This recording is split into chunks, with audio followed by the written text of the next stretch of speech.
few months back, I played Alan Wake 2, and although I played a bit of Remedy's games in the past, mainly Max Payne and a bit of Control that I'll obviously cover a bit later, Alan Wake 2 was really my first step into the Remedy world. I didn't play Alan Wake 1, forgive me, and to cut to the chase, Alan Wake 2 is a masterpiece. I can't say I've ever played a game quite like it, not just in the sense of its storytelling, but in its narrative design with two stories running parallel but also seeping into one another, the use of the Mind Palace and the detective map, letting you physically piece together the different story points, better connecting you to Saga's thought process, as well as serving as a gentle reminder of all the clues that you've collected and all the different threads that weave through this mystery, as well as Alan Wake's storyboarding, and how it impacts and manifests the world around him was just a spectacle. Its different tones, from Saga's more Twin Peaks, True Detective vibe to Alan Wake's more psychological horror, its presentation with different mediums bleeding into one another, creating a way of storytelling that's so different from everything else. But the main thing for me, at least, was the world building in this game. That SCP, supernatural, paranormal theme that is just my jam. Ever since I watched Evan Royalty's SCP short films on YouTube, SCP Dollhouse and SCP Overlord.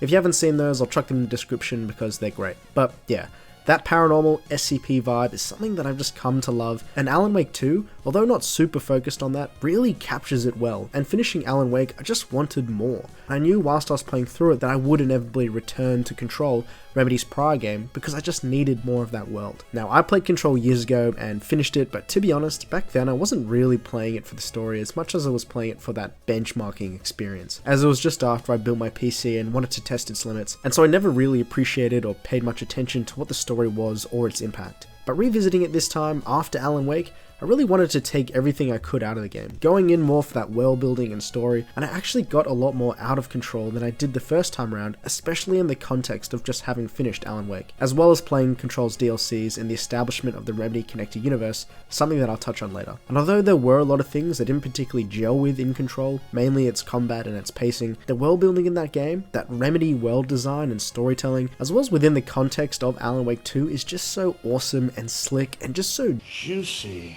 And is also probably the closest thing we'll ever get to a game set in Garth Marenghi's Dark Place. You again, you bastard.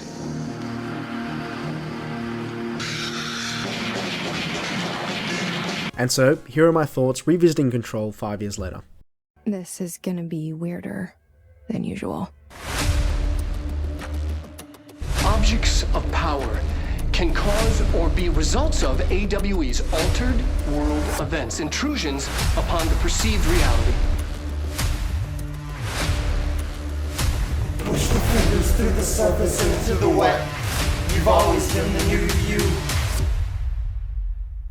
Control, released back in 2019, is a third-person action shooter with some supernatural horror elements sprinkled in. You play as Jesse Faden, who seeks to learn what has come of her younger brother, Dylan, having been separated as kids after stumbling upon a paranormal slide projector that opened a doorway to an alternate dimension, bringing chaos to their local town of Ordinary 17 years prior. Jesse, with the help of Polaris, an extra-dimensional entity that bonded to Jesse after the event, tracks Dylan down to the Federal Bureau of Control, a US government agency responsible for investigating supernatural events, also known as Altered World Events, or AWEs, and containing them. It was the FBC that took Dylan, as well as the slide projector, housing them in the government building known as the Oldest House, a featureless skyscraper in New York City that further serves as the FBC's headquarters. Alongside holding objects of power, inanimate objects that through AWEs are given some form of paranormal or supernatural ability, the Oldest House also serves as a prison for para-utilitarians, people with the ability to bond with objects of power and granting them unique abilities. The Oldest House itself is also a form of object of power, with its interior being non-Euclidean, bending space-time and mutating in unpredictable ways, almost like a much larger Room of Requirements, if the Room of Requirements housed magical objects that would likely kill you. It's here that the entirety of the game takes place, as you, Jesse, after becoming the director of the Bureau, explore its interior in search for a brother, as well as to stop the Hiss invasion, an evil interdimensional entity that has invaded the Oldest House, seeking to corrupt it and all the staff within. Now, although it's a pretty clear-cut story, I'll say there's actually kind of two stories in this game. The first is Jessie's story, where she's trying to track Dylan down whilst taking on the role of the director and stopping the Hiss invasion, and for the most part, this story was alright. At the beginning of the game, it was great as you're with Jesse learning about the mystery of the oldest house and its old director, and the kind of sinister undertone that rides beneath its surface. It was cool learning about this place's history, and there's just some great art and story directing in this game that really made it stand out from most games even in this day and age, second to only Alan Wake 2. And playing Control in the context of Alan Wake 2, you can really see how Control set the foundation for Remedy storytelling, something that's built upon and refined in Alan Wake. The use and blending of different mediums, from in-game cutscenes to live-action film, the theme of light changing the scene/world, as well as the use of music, such as the Ashtray Maze in Control, is a theme that not only returns, but plays a much bigger part in Alan Wake 2, and if you've played it, you'll know exactly what I mean. Like, Control had these really cool moments, and this game was just visually appealing to move through, but that kind of fades as you move through the main story, as you find that this main story doesn't really have much depth. Maybe like halfway through, the pacing really starts to grind down, and this main story of finding Dylan really thins out as the novelty of the oldest house kind of wears off on you, but I'll touch a bit more on the pacing later. The second story, which is more hidden and alluded to throughout the main story, and personally was the most engaging part of this game for me, is the world building, namely the story of the oldest house and the objects of power housed within, the FBC and its place within the wider world, monitoring the planet for AWEs and paranormal activity, and responding to them when needed, something that we actively see happening in Alan Wake 2. I separate the main story and this world building from one another mainly because of how they are presented. Sure, in cutscenes and NPC interactions we learn some of the backstory of the oldest house and the FBC, but for the most part, that more direct form of storytelling is reserved for things like, how do we stop the hiss, or where is Dylan? That more world-building aspect of this game instead comes from the dossiers and files that you find littered throughout the oldest house, giving you snapshots into some of the personal lives of the FBC and some of the work that actually goes on here, as well as more information on the objects of power. I think the weakest part of this game's story is the fact that all the world building you kind of have to go out of your way to find. It's not something that actively gets handed or presented to you when following the main story, excluding the AWE DLC. There are snippets of it, sure, like the videos of Dr. Darling explaining some of the paranormal lore or the astral plane, a kind of alternate dimension that acts as like a training ground for the majority of the game. And these files and dossiers are pretty easy to stumble upon, so it's not like they're trying to hide it, it's just that you have to read all this bonus information. It's not something that gets shown or actively presented to you, save for the few objects of power that you encounter that grant you powers, or some of the side rooms or side quests that hold these objects. And so if you aren't actively invested in doing this, or reading through files isn't your jam, I think you'll find that the main story of the game really grinds a bit, particularly when in conjunction with some of the other systems in this game. I think there are three main things that contribute to the poor pacing of this game. The first is the main story, which I've already talked about, but also includes the type of missions you'd be doing. The story of trying to track down Dylan very quickly turns to fetch quests that are more focused on trying to stop the Hiss invasion, like go to this location and talk to this person, go here and activate this thing, go and stop this object of power. It all kind of feels like side quests, and as such, makes it feel like it's lacking a bit of weight. The second point is the locations themselves. Throughout the story, you'll go to different locations within the oldest house, and although they do differ in architecture or structure, the style is all very similar. It all has this muted industrial stone architecture look to it that, don't get me wrong, looks great, but the map does lack a bit of variety or distinctiveness outside of a few key locations that adds to the feeling of missions feeling a bit similar. I don't really remember any key locations outside of the Astral Plane or the Ashtray Maze, the Ocean View Hotel, Black Rock, and subsequently the missions in those areas are ones that I remember the most. But given it all looks samey, it means it's harder to differentiate story points that occur in these locations. The pace of the story as well remains pretty consistent, there's no peaks or lows, it's all just Jesse running errands and shooting the shit. And sure, you learn a lot about the oldest house and the world, and Jesse slowly taking upon the role of director, and there are some twists and turns regarding your connection to Polaris, but in terms of actual major story beats, there wasn't really anything that stood out or had significant weight to it. Even the final boss, I was kind of just like, yep, gotta stop this from happening. It feels more style over substance, which isn't always a bad thing. There's loads of games out there that are like that and still fun to play, but when the game lacks a substance of story, it falls upon the other systems in the game to carry it, and unfortunately, the third thing, the combat, doesn't really do that. In Control, combat centers around the use of your service weapon, an object of power that you bond with at the start of the game, acting as your primary weapon as well as granting you the title of the director of the whole FBC. The weapon acts as a standard pistol, and along the way you unlock different grips or modes that turn the gun into like a machine gun or a grenade launcher or like a railgun, allowing you to equip and switch between two modes, giving you some variety for buildcraft. You also get access to a range of force-like abilities that you unlock through cleansing objects of power. Things like being able to levitate as well as pick up and throw objects at enemies, mind control enemies to make them fight for you,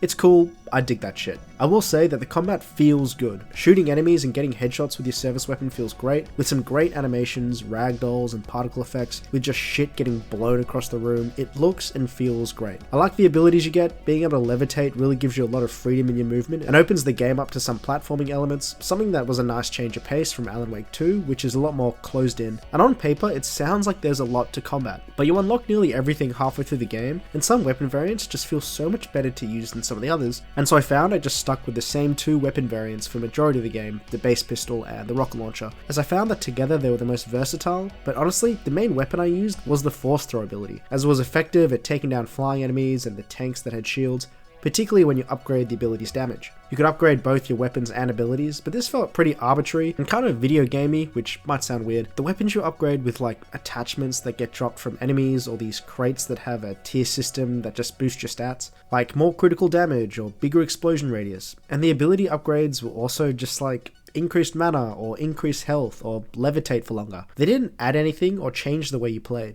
Given the amount of quality that went into the visual design and the atmosphere of this game, I feel like the combat could have done with a bit more stuff added to it, particularly given that there wasn't really much enemy variety. It all was just mainly standard grunts to flying grunts to these like tank dudes. There wasn't really any combat progression other than equipping a different weapon variant, and so the combat at the start of the game felt identical to the combat at the end of the game, versing the same enemies. If they had something more to it, like maybe different ammo types and certain enemies could only be damaged by certain ammo types or certain weapon variants, it might mean that you have to plan a bit more or use a weapon variant that you may not normally use. The combat was just kind of shallow and really tapers off halfway through the game, and given the quest design I spoke to earlier, it really slows the game down to a bit of a grind and found myself just gunning it to the end. I particularly felt this in the Foundation DLC, where you kind of have to do this Kessel run the gauntlet thing where you're just repeatedly killing endless enemies. It added more content, sure, but didn't add anything else new. So it just kind of extended the game out for like 3 more hours. A game that had already felt grindy due to the pacing, and if I hadn't been enjoying finding all the bonus information and files on the wider world and story, I think this pacing would have really turned me off this game. And I think the reason why I enjoyed that aspect of the game so much was because I returned to Control on the back of playing Alan Wake, the story of which is at the center of the second and final DLC for Control,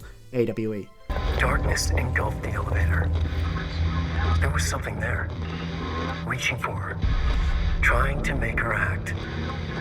It was a distress call.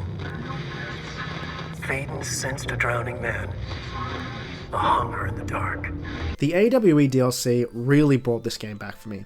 Namely, that the story centered around incorporating Alan Wake into the Remedy connected universe. In light of playing Alan Wake 2, I thought it was really fascinating just reading through all the dossiers and seeing all the hints and references in Control that actually made it into Alan Wake 2. The mentioning of Alan's typewriter as an object of power, Alice approaching the FBC, and having interviews about Alan's change of character since the first game, as well as trying to get a photo of him to show the FBC, the setup of which can be found in Alan Wake 2, reports of strange occurrences happening near Cauldron Lake, and the sending out of FBC agent Kieran Estevez, who plays a pinnacle part in Alan Wake 2, and then comparing all of that to the connections in Alan Wake, the biggest thing being the introduction of the FBC, as well as the mentoring of Dr. Casper Darling, the TV show Night Springs that is referenced multiple times in Control, as a way of introducing the public to the idea that supernatural and paranormal entities and objects exist. It was just so interesting coming from Alan Wake 2 and linking it to all the references in the AWE DLC. I admit that playing Alan Wake 2 first was probably the sole reason why I enjoyed this DLC and this game as much as I did,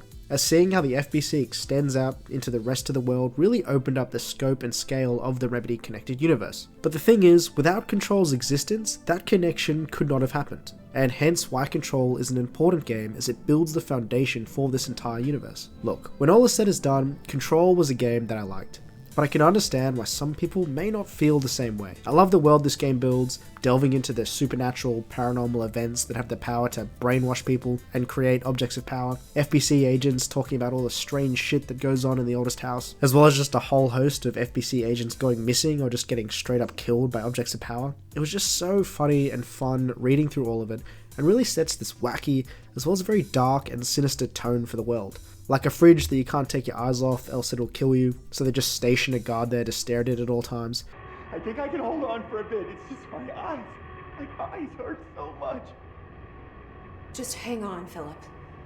I know I said this before, but the game really just gives off SCP energy. A genre of horror that is just so sick and interesting to me, and was really where I got the most value out of playing Control, as it's probably the closest thing we'll have to a AAA SCP game, at least one with a big budget behind it. But I can understand how the pacing of this game and the shallowness of the main story may lack the substance needed for people to remain engaged, and given the lack of depth in combat, there was really nothing for the main story's shortcomings to fall back on. Like in Alan Wake 2, I would say that the combat was probably the weakest part of that game, which is by no means saying that I think it's weak. I think the combat was good, but the story was so good at propelling you forward that you can kind of forgive any flaws in the combat. Control doesn't have that, and as such, lacks a kind of drive. But in saying that, Control is still an important game for how it establishes the universe of Control and sets the scene for the Remedy connected universe, and doesn't stop me from being excited for the next entry in this franchise, given that Control 2 is well and truly in the works, and there's a co-op game set in the Control universe also in full production, which will be fucking sick. Please give me like an SCP extraction game where you have to play as an FBC agent tracking down and engaging with objects of power or interdimensional entities. Like, what about a SCP military sim or something? That would be sick. But yeah, Control,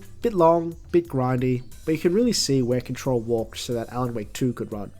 Anyway, check out Alan Wake 2, that game's great, and if you want more of that world and backstory, I'd say play Control after. But if you're not in the mood for something that's a bit grindy, I'd just say watch a video recapping it. Anyway, cheers for watching, gang. I'll see you in the next one.